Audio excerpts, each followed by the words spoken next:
জয়গুরু পরম প্রেমময় শ্রী শ্রী ঠাকুরের চরণে আমার ভূমিষ্ঠ প্রণাম। আর আপনাদের প্রতি প্রত্যেককে জানাই আনন্দিত জয়গুরু। সাবধান, আগে সাবধান হয়ে যাবেন। এই 5টি ভুল কখনো করবেন না, তাহলে সারা জীবন আপনাকে কাটতে হবে। কোন ভুলগুলো আমরা সর্বদা করে চলেছি আর যার জন্য আমাদের কাটতে হচ্ছে, সেই ভুলগুলো নিয়েই আলোচনা করব। শ্রী শ্রী ঠাকুর প্রত্যেকটি মানুষকে সাবধান করে দিলেন এই ভুলগুলো যেন আমরা না করি। আমাদের করা এই 5টি ভুলের দোষেই আমরা সারা জীবন চোখের জল ফেলতে থাকি। পরম দয়াল শ্রী শ্রী ঠাকুর এই 5টি ভুল করা থেকে নিষেধ করলেন, যে 5টি ভুলের ফলে আমরা সারা জীবন চোখের জল ফেলি এবং আমাদের সংসার থেকে কখনো দুঃখ যেতে চায় না। আমাদের সংসার অলক্ষ্যের বাস হয়। আপনি যদি পরম দয়াল শ্রী শ্রী ঠাকুরের বা পিতার আশীর্বাদ পেতে চান, জীবনে উন্নতি করতে চান, তাহলে এই 5টি ভুল কখনো করবেন না। এই 5টি ভুলের দোষে কিন্তু আমাদের জীবনে এত দুঃখ, এত জ্বালা, এত যন্ত্রণা সৃষ্টি হয়। আমরা সারা জীবন দুঃখে ভুগতে থাকি, সারা জীবন চোখের জল ফেলতে থাকি। সকল ইষ্টপ্রাণ দাদা ও মায়েদেরকে বলছি, আপনারা দয়া করে শেষ পর্যন্ত ভিডিওটি মনোযোগ সহকারে শুনবেন। প্রত্যেক মানুষের উদ্দেশ্য শ্রী শ্রী ঠাকুর বারবার করে সাবধান করে বললেন, কেননা তিনি তো আমাদের চোখের জল কখনো সহ্য করতে পারেন না। আমরা যদি দুঃখে থাকি, তিনিও আমাদের দুঃখে কাতর হন। তাই পরম দয়াল শ্রী শ্রী ঠাকুর আমাদেরকে বারবার 5টি কাজ করা থেকে নিষেধ করলেন। তিনি বললেন যে মানুষ এই 5 ভুল একবার করেন, তার জন্য সারা জীবন চোখের জল ফেলতে হয় এবং তার সংসারে কোনো আয় উন্নতি বাড়বে না, কোনো দিন তার সংসারে সুখ শান্তি যাবে না। পরম দয়াল শ্রী শ্রী ঠাকুর বললেন, গুরুর প্রতি টান কমে যায় এমন সঙ্গে হুঁশিয়ার, সর্বহারা ঘিরবে নইলে ক্ষয়ের নিকেশ দুর্নিবার। গুরুর প্রতি টান কমে যায় এমন সঙ্গ হুঁশিয়ার। যে সঙ্গ করলে আমাদের গুরুর প্রতি টান কমে যায়, সেই সঙ্গ থেকে আমাদের দূরে থাকতে বলেছেন। সর্বপ্রথম যে বাণীর মধ্যে দিয়ে আমাদের সাবধান করলেন, সেটি হলো যে সঙ্গ করলে বা এমন বন্ধু বা গুরুর প্রতি টান কমে যায়, এমন বন্ধু করলে যার জন্য গুরুর প্রতি টান কমে যায়, তাদের সঙ্গে মেলামেশা খুব সাবধানে করবেন। কেননা শাস্ত্রে আছে, সৎসঙ্গে স্বর্গবাস, অসৎ সঙ্গে নরকবাস। তাই মানুষকে সবসময় সতের কথা, সত্যের কথা বলতে থাকুন। আপনার কথা শুনতে তারা যেন বাধ্য হতে পারে বা ধন্য হতে পারে আপনার কথা শুনে। আপনি যেন ভুল সঙ্গে থেকে নিজের পায়ে নিজে কুড়ুল মারবেন না। তাই পরম দয়াল শ্রী শ্রী ঠাকুর আমাদেরকে সাবধান করে দিয়ে বললেন, গুরুর প্রতি টান কমে যায় এমন সঙ্গে হুঁশিয়ার। অসৎ সঙ্গ আমরা যদি করি, তাহলে কিন্তু আমাদের মন বিষিয়ে যাবে এবং গুরুর প্রতি টান কমে যাবে।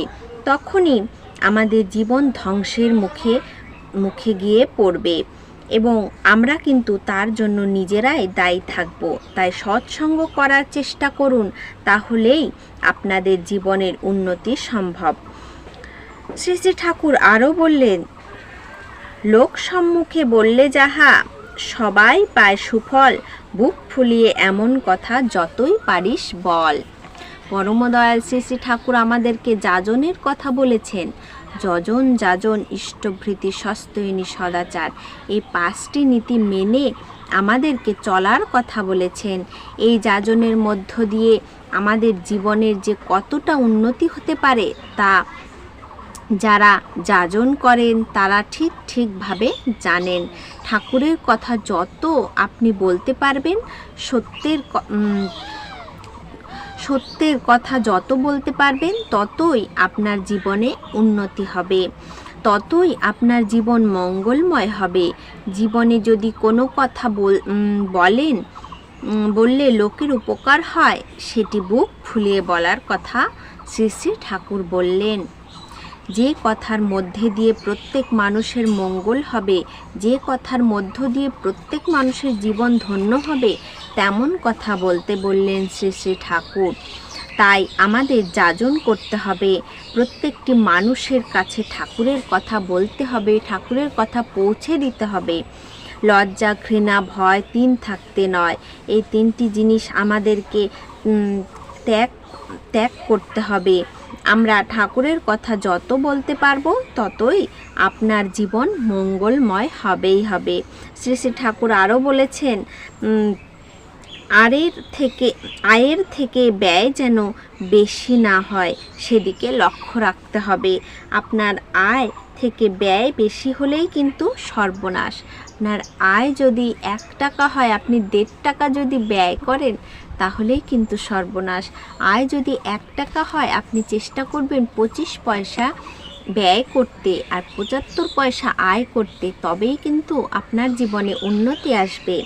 তিনি আরও বলেছেন, আপনি যদি কারো কাছে ঋণ নেন তাহলে সেই ঋণ চাওয়ার আগে পরিশোধ করুন, তাহলে আপনি পরবর্তীতে তার কাছে প্রয়োজন হলে, আপনি যদি কারো কাছ থেকে ঋণ নেন তাহলে সেটা আগে পরিশোধ করুন, পরিশোধ করার চেষ্টা করুন, অল্প কিছু করে দিন, তাহলে কী হবে, আপনি পরবর্তীতে তার কাছে প্রয়োজন হলে ঋণ পেতে পারেন। এই হলো ঠাকুরের 5টি নীতি, এগুলি আপনি মেনে চলুন, তাহলে আপনি অবশ্যই পরম পিতার আশীর্বাদ লাভ করবেন এবং আপনার জীবন উন্নতি ও মঙ্গল হবে। তাই প্রথমত যেটা করতে হবে, নিশ্চয়ই বুঝতে পেরেছেন, গুরুর প্রতি টান কমে যায় এমন সঙ্গ করা একদমই যাবে না। যদিও বা করেন তাহলে লক্ষ্য রাখতে হবে যেন আমার গুরুর প্রতি টানটা না কমে যায়। গুরুর প্রতি টান কমলেই কিন্তু বিপদ। আর যজন যাজন ইষ্টভীতি, এটা তো আমাদের প্রত্যেকেরই নীতি, এটা আমাদের করতেই হবে। আর লজ্জা, ঘৃণা, ভয় 3 থাকতে নয়, এই 3টিকে আমাদের ত্যাগ করতে হবে। আমাদের যাজন করতে হবে, ইষ্টভীতি করতে হবে। আর আয়ের থেকে যেন আমাদের ব্যয় বেশি না হয়ে যায় সেদিকে নজর রাখতে হবে। আর শেষে বললাম, যদি কারো কাছ থেকে ঋণ নেন তাহলে সেই ঋণটা যেন আগে শোধ করার চেষ্টা করবেন। ঋণটা শোধ করতে পারলে তাহলে আপনি পরবর্তীতে আপনার যদি কোনো প্রয়োজন হয় তাহলে সে আবার তার কাছে যদি চান তাহলে অবশ্যই কিন্তু আপনি পাবেন। আর যদি ঋণটা নিয়ে শোধ করার না চেষ্টা করে আবার তার কাছে চাইতে যান তাহলে কিন্তু সে আর দিতে চাইবে না। তাই এগুলো সব সময় মাথায় রাখবেন, এই 5টি ভুল কখনো করবেন না, যাতে আপনার বিপদ আসে, আপনি দুঃখ কষ্টে থাকেন, এমন ভুল কখনো করবেন না। আজকের আলোচনা প্রসঙ্গ এই পর্যন্তই। জয় গুরু।